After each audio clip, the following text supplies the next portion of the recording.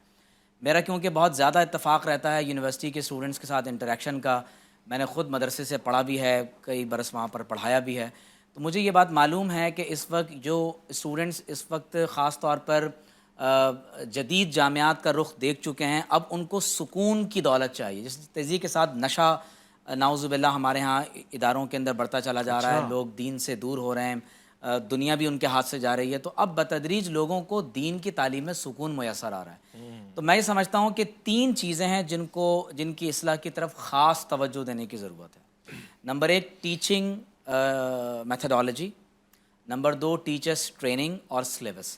اگر ان 3 چیزوں کو جامعات میں آپ تبدیل کریں اور خاص طور پر بچوں کی تعلیم کے ساتھ تربیت، تعدیب اور تزکیہ پر توجہ دی جائے، تو جو جدید دور میں کیپٹلزم کی وجہ سے یا پوری زندگی کی معاشی تعبیر کی وجہ سے جو ہمارے اندر صرف ایکسچینج ویلیو کی بنیاد پر چیزوں کو اب نفع اور نقصان میں ہم تولنے لگے ہیں، تو میں سمجھتا ہوں یہ ہے بنیادی سبب جس کی وجہ سے لوگ اب مذہب سے دور ہوتے چلے جا رہے ہیں۔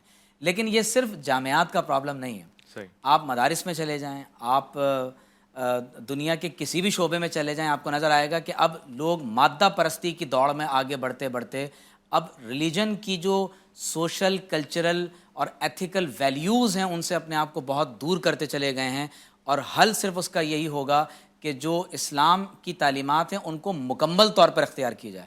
افتؤمنون ببعض الکتاب وتکفرون ببعض، یہ نہیں ہو سکتا کہ قرآن کے بعض پہلوؤں کو لے لیا جائے اور حضور علیہ السلام کی سیرت کے بعض پہلوؤں کو ترک کر دیا جائے۔ ادخلوا فی السلم کافہ، اگر مکمل طور پر ہم دین میں داخل ہوں گے تو یقینی طور پر اس کے ظاہری اور روحانی دونوں پہلو ہمارے اوپر ہر اعتبار سے ایک مثبت اثر مترتب۔ خوب علامہ صاحب، ڈاکٹر صاحب نے 3 سولوشنز بھی بتا دی، ان میں سے ایک ٹیچرز ٹریننگ بھی بتا دی۔ خود استاد کی اگر تربیت نہ ہوئی ہو یا پھر نظام کے حوالے سے بھی اگر ہم کہیں کہ خامی نظام میں ہی ہے، ماحول میں ہی ہے، چاہے وہ کہیں بھی چلا جائے، بچہ یونیورسٹی میں پڑھے یا مدرسے میں پڑھے، رزلٹ ہمارے پاس معیاری نہیں آ رہا، تو آپ کے پاس کوئی دیگر وجوہات ہیں یا اس سے اتفاق کرتے ہوئے اس کا کوئی سولوشن بھی آپ کے پاس ہے؟ بسم اللہ الرحمن الرحیم، رب اشرح لی صدری ویسر لی امری واحلل عقدۃ من لسانی یفقہوا قولی۔ ڈاکٹر صاحب کی باتیں متین اور اچھی تھیں، لیکن میں کچھ اور جہات کی طرف اشارہ کروں گا، پر غور کیجیے گا۔ ہمارے جامعات اور درسگاہیں ظاہر کسی حکومت کے زیر نظر چلتی ہیں، اور حکومتوں کا قبلہ جیسے ہوگا اور اس سے مختلف نہیں ہو سکتا ہے جامعات۔ اگر حکومتیں حضرت پیغمبر اکرم صلی اللہ علیہ وآلہ وسلم اور ان کے لائے ہوئے دین کے عاشق ہوں تو اس کا اثر جامعات کے اوپر پڑ جائے گا، اور اگر ایسا نہ ہو تو اس کا اثر بھی پڑ جائے گا۔ اور بنیادی طور پہ اگر آپ دیکھیں تو کسی بھی ملک کو چلانے کے لیے چند سسٹمز ہیں، ان میں ایک سیاسی سسٹم، اکنومیکل سسٹم، دفاعی سسٹم، ایجوکیشن سسٹم۔ اس وقت مجھے بتا دیں کہ ان میں سے کتنے سسٹم آپ کے اپنے ہیں؟ صحیح، سب کے سب کیپٹلزم کے ہیں، یعنی ان ملکوں کی بات کر رہا ہوں، جو ہمارے پاکستان جیسے ملکوں کی بات کر رہا ہوں، سب کے سب کیپٹلزم کے۔ آپ کا دفاعی نظام اپنا نہیں ہے، آپ کی ٹریننگ جو ہے وہاں پر کرائی جاتی ہے، بریگیڈیئر سے اوپر کے سطح کے جو افسر ہیں وہ متعین کرتے ہیں۔ صحیح۔ اچھا، آپ کا دفاع کے جو سارے ساز و سامان ہیں وہ زیادہ تر وہاں کے ہیں۔ ٹریننگ تو ہماری پاکستان میں ہوتی ہے، نہیں، بڑے سطح پہ ان کو لے جایا جاتا ہے۔ وہ تو ایکسچینج پروگرام کے تحت اگر کوئی پروگرام کبھی ہوتا ہو تو ایک الگ بات ہے۔ اور یہ دفاعی نظام، باقی سیاسی نظام تو کلیئرلی واضح ہے کہ وہ جب تک نہ چاہیں آپ کی حکومتیں ڈھاوڈول رہتی ہیں، اور اگر کوئی حکومت ان کے خلاف جانا چاہے تو اس کے کان پکڑ کے نکال کے پھینک دیتے ہیں، معلوم ہے، کلیئر ہے۔ اچھا، اکنومیکل سسٹم اس سے بھی واضح تر ہے، ایجوکیشن سسٹم بھی ایسا ہے۔ جب یہ سارے سسٹم ان کے ہیں تو آپ کیا توقع رکھتے ہیں؟ کیسے ممکن ہے کہ اس میں یعنی یہ الحاد نظر نہ آئے؟ جب اس کے پیچھے کی قوتیں ساری ملحد ہیں تو ایسا تو ہوگا. یعنی ہمیں انہیں یعنی زمینی حقائق کو قبول کرنا چاہیے، جذبات اور احساسات اور خیالی دنیا میں نہیں رہنا چاہیے جو واقعیات ہیں. اچھا، پھر انہوں نے حد یہ ہے کہ ہمارے لیے اسلام بھی انہوں نے بنا دیا. انہوں نے داعش بنا دی، انہوں نے القاعدہ بنا دیا، جو دنیا میں اسلام کو کی نمائندگی کر رہے تھے اپنے اپنے زمانوں میں. ٹھیک ہے، اور ان کے بنائے ہوئے مسلم یعنی مسلمان چہروں سے آپ کیا توقع رکھ سکتے ہیں؟ انہوں نے بنایا ہو کسی کو. اچھا، اور حد یہ ہے کہ افغانستان اور کے جنگ میں جب رشیا اور افغانستان کی جنگ ہو رہی تھی تو اس وقت ان کو جہاد کی ضرورت تھی امریکیوں کو، تو وہاں پر لٹریچر وہاں پر بنتے تھے. اچھا. اور اس کو لا کے یہاں پر تقسیم کرتے تھے، اور اس میں فارسی میں، پشتو میں اور اردو میں، انگلش میں، تینوں زبانوں میں ٹیچرز بھی ان کے آتے تھے. اللہ اکبر. اور وہ یہاں پر بعض مدارس بھی انوالو تھے کہ اس لٹریچر کو آگے بڑھانے میں. آپ کیا توقع رکھتے ہیں؟ اچھا، آپ کا اپنا یعنی آپ کا ہر جرنل، آپ کا ہر سیاسی لیڈر، آپ کا ہر جج، یہ سب کے سب اس کو اپنا قبلہ سمجھتے ہیں. نہیں، یہ آپ کہہ رہے ہیں کہ ایسا رہا ہے ماضی میں، اب بھی ہے. اب تو ہر کسی کو تو نہیں ڈال اب سکتے. بھی کوئی خال مجموعی طور سے بندہ ایسا ہوگا آ کہ رہی نہ ہے نکلے. تو ایسی صورت میں آپ امید نہیں رکھ سکتے ہیں کہ میں مایوسی کی باتیں نہیں کر رہا ہوں، میں کہنا یہ چاہتا ہوں کہ جب تک آپ مستقل نہیں ہوں گے اپنے سیاسی نظام میں، اپنے دفاعی نظام میں، اپنے ایجوکیشنل نظام میں اور اپنے اکنامیکل نظام میں، اس وقت تک آپ کچھ نہیں کر سکتے. آپ ان سے بھیک مانگ کے جو کچھ سیکھتے ہیں ان کے یونیورسٹی سے حاصل کر کے، وہ آپ کو کیا اسلام محمدی سکھائیں گے؟ نہیں، ایسا نظر نہیں آتا. بالکل صحیح فرما رہے ہیں. میں ایک وقفے کی طرف جا رہا ہوں اور اس میں ظاہر علامہ صاحب کی رائے کا احترام کرتے ہوئے میں صرف یہ بات کہنا چاہتا ہوں کہ ظاہر مجموعی طور سے ہو سکتا ہے کہ آپ کو ایسا نظر آ رہا ہو، مگر سارے اساتذہ، سارے وکلاء، سارے ججز، سارے جنرل، یہ ایسا نہیں. میں نے یہ بات کہہ دی. میں نے یہ نہیں کہا افراد پر نظر نہیں ہے. میں یہ بات کہہ رہا ہوں، میری بات افراد پر نظر نہیں ہے، میں نظام کے اوپر بات کر رہا ہوں. میں یہ کہہ رہا ہوں، میں یہ نہیں کہہ رہا کہ آپ یہ کہہ رہے ہیں. میری بات بھی سنیں. میں یہ کہہ رہا ہوں، اور میں جو کہہ رہا ہوں وہ سنیں پلیز، کہ سارے کے سارے ایسے نہیں ہیں، نہ ہی سارے وکلاء، نہ ہی سارے ججز، نہ ہی سارے جنرل. ہم نظام کو کہنے کے چکر میں یہ کہہ جاتے ہیں کہ شاید تاثر یہ جائے گا. ڈاکٹر صاحب نے بڑی خوبصورت بات کی. جی، میں ایک مختصر وقفے کی طرف جاؤں گا. ایک جملہ، اس کے نتیجے میں ریئیکشن آتا ہے طلباء کی طرف سے، اور ایک طبقہ جو ہے وہ زیادہ شدت کے ساتھ اسلام کی طرف جا رہے ہیں. یہ پلس پوائنٹ بھی ہے. ٹھیک ہے، لوٹ کے آتے ہیں. ایک وقفہ الف لامی میں اس وقت آپ اور میں دونوں ملنے والے ایک مختصر سے وقفے کے بعد. منتظر ہوں.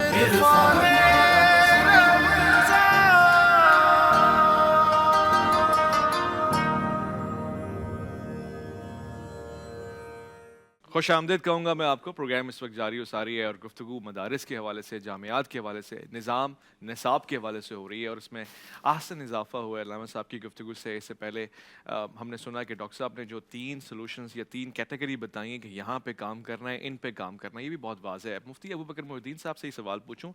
ظاہر ہے ان کالجز، یونیورسٹیز، اسکولز میں، جامعات میں طالبات بھی ہیں، اور فیمیل ہراسمنٹ کے کیسز بھی بڑے آتے ہیں بچیوں کے ساتھ. خود اساتذہ ہی ایسا کوئی حادثہ رونما ہو جاتا ہے ان کے مابین. بچیوں کا اعتبار بھی اس نظام سے اٹھتا جا رہا ہے. تو یہ جو مخلوط تعلیمی نظام ہے، اس کے حق میں ہوں گے آپ؟ بسم اللہ الرحمن الرحیم. دیکھیے، جتنی مشکلات ہیں وہ ہماری معاشرتی برائیاں ہیں جو ہر جگہ ہیں، اور ہمارے جامعات میں بھی ان کا ایک عکس نظر آتا ہے. ایسا نہیں ہے کہ بازار ہمارے بہت اچھے ہیں، میڈیکل ہمارا بہت اچھا ہے، ہاسپٹل اچھے ہیں، اور صرف جامعات ہی خراب ہیں. ایسا نہیں ہے. اگر ایسا ہوتا تو پھر اس سسٹم کی خرابی ہوتی. یہ ہماری معاشرتی برائیاں ہیں جو ہر جگہ نظر آج اب ڈاکٹر کے پاس چلے جائیں، اگر کوئی خاتون جاتی ہے بیچاری کسی غریب کھلانے کی، وہاں بھی بہت مسائل ہیں. چیک اپ کے نام پہ بڑے مسائل ہیں، اور ایسے واقعات ہمارے سامنے آتے ہیں. تو یہ ہماری معاشرتی برائیاں ہیں جو آپ کو ہر جگہ نظر آتی ہیں. اس سے کوئی طبقہ آپ متون نہیں کر سکتے کہ یہ انہی کی پرابلم ہے. اب جو یہ آپ نے کہا کہ بچیوں کا مخلوط پڑھائی، دیکھیں تعلیم ایک بنیادی ضرورت ہے اور بنیادی حق بھی ہے ہر انسان کا. آپ کسی کو تعلیم سے محروم نہیں رکھ سکتے. ہاں، بہتر یہ ہونا چاہیے کہ ایک ہی روم کے اندر اگر آپ بیچ میں پردہ کر سکتے ہیں یا کم از کم سیٹیں بھی جدا کر سکتے ہیں، اور بہت سے اداروں میں ان چیزوں کا خیال رکھا جاتا ہے. تو اگر الگ کر دیں، جیسا کہ بعض ویمن کالج بھی ہیں، یونیورسٹیاں بھی ہیں، وہ تو سب سے اچھی بات ہے. اگر نہ ہو تو پھر کسی حد تک اپنی دینی جو ضروریات ہیں ان کا لحاظ کرنا چاہیے، اور تعلیم اور دین دونوں برابر کی ذمہ داریاں ہیں. کسی ایک کو اگر آپ ہٹائیں گے اور کسی ایک کو ترجیح دیں گے تو پھر معاملہ خراب ہو جائے گا. یہ بیلنس کرنا ہے ہمارے معاشرے کو کہ اللہ تعالیٰ کے احکامات کو بھی پورا کرنا ہے جو خواتین سے متعلق ہیں، اور وہ کوئی مشکل احکامات نہیں ہیں، صحیح کیے جا سکتے ہیں بڑی آسانی سے، اور بہت ادارے کر بھی رہے ہیں اسے. اور تعلیم بھی بنیادی زیور ہے. میں آج کی اس گفتگو کے حوالے سے ان والدین کو جو یہ سمجھتے ہیں کہ بچیوں کو تعلیم نہیں دینی چاہیے اور اسے کوئی وہ مذہبی فریضے کے طور پہ یہ سمجھ رہے ہیں، میں سمجھتا ہوں یہ ان کی غلطی ہے. ٹھیک ہے. حضرت عائشہ رضی اللہ تعالی عنہا ہمارے سامنے ہیں، محدثہ ہیں. حضرت ام سلمہ امہات المومنین ہیں، محدثہ. اس وقت تو دینی تعلیم ہوتی تھی نا. اور پھر صحابیہ کتنی ہیں جو غزوات میں جایا کرتی تھی. مرہم پٹی آخر سیکھا تو کر رہی تھی نا. بغیر سیکھے کون کر سکتا ہے مرہم پٹی؟ تو یہ ساری چیزیں ہمارے رہی ہیں روشن ادوار میں، اور خواتین کے لیے ان سب چیزوں کی ایجاد ہونی چاہیے. ٹھیک ہے. قاری صاحب آپ بھی اس پہ اپنی رائے کا اظہار فرمائیں. ظاہر بچیاں بچے ساتھ پڑھ رہے ہیں، یعنی ایک کانسیپٹ تو ہمارا الحاد کی طرف ہمیں لے کے جا رہا ہے، اور بدقسمتی سے میں دیکھ رہا ہوں کہ اس کا رجحان بڑھتا جا رہا ہے. نہیں معلوم جو فیکٹرز ڈسکس ہوئے ہیں یہی ہیں، اس کے علاوہ بھی ہیں. دوسرا یہ بھی ہے نا کہ جی اب پردہ نہیں ہے تو اب فحاشی بھی عام ہو رہی ہے، اب تو فنکشنز بھی ہر قسم کے ہو رہے ہیں، اور اگر ساتھ میں پڑھ رہے ہیں تو پڑھ نہیں رہے، باقی سب کچھ کر رہے ہیں. جزاک اللہ. پہلی بات یہ ہے کہ کہتے ہیں نا کہ میں اس کا گلہ کروں تو بھلا کس طرح کروں، دشمن ملا تو جان سے پیارا ملا. واہ. انہی اداروں میں، انہی اسکولوں میں، انہی کالجز میں، انہی یونیورسٹیوں میں ہم بھی گئے، اور میں اس جامعہ کا کیسے گلہ کروں کہ جب قاری خلیل اس میں داخل ہوتا ہے تو وہاں سے نکلنے کے بعد وہ ڈاکٹر خلیل کہلاتا ہے. واہ. تو جس جامعہ نے ایک خلیل کو ڈاکٹر خلیل بنایا ہے، اس جامعہ میں کچھ تو جوہر ہے نا. صحیح. ہم لکھنا نہیں جانتے تھے، پڑھنا نہیں جانتے تھے، قلم پکڑنا بھی نہیں جانتے تھے. صحیح. تو ہمارے اساتذہ نے ہمیں قلم پکڑنے سے لے کر بڑے بڑے تھیسز لکھنے تک کا سلیقہ سکھایا. صحیح. قصور صرف جیسے کہ مجھ سے ماقبل دونوں احباب نے کہی بات، وہ کسی ایک ادارے کو ہم متون نہیں کر سکتے. اصل میں مسلمان بچے کی تربیت شروع ہی وہیں سے ہو جاتی ہے، وہ جس گھر میں پیدا ہوتا ہے. صحیح. ہم یونیورسٹی کو برا کہہ رہے ہوتے ہیں، لیکن ہمارے گھر کا ماحول اس کے یکسر مختلف ہوتا ہے. پھر وہ گھر میں ماں تربیت دے رہی ہے، لیکن جس سوسائٹی میں ہم نے اپنا گھر لیا ہوا ہے وہ ماں بھی اس سوسائٹی میں رہتی ہے. اس سوسائٹی کا ماحول میرے گھر کے ماحول سے یکسر مختلف ہے. صحیح. تو بچہ گھر میں بند نہیں رہتا، ماں سے باہر نکل کر گلی میں بھی آتا ہے، وہاں ایک سوسائٹی کا ماحول ہے. صحیح. بچے کھیل رہے ہیں، آپس میں لڑ بھی رہے ہیں، اور وہ ماں بہن کی گالیاں بھی دے رہے ہیں. اللہ. اور سب کچھ، اور یہ ہمارے علم میں ہوتا ہے. ہم نہیں کسی کو کہہ سکتے، روک نہیں سکتے، ٹوک نہیں سکتے، الا یہ کہ بس ہم اپنے بچوں کو پکڑ کے اندر بٹھا لیں. پھر یہاں سوسائٹی سے نکلنے کے بعد پھر اسکولوں کا اور کالجز کا، پھر یونیورسٹی کا نمبر آتا ہے.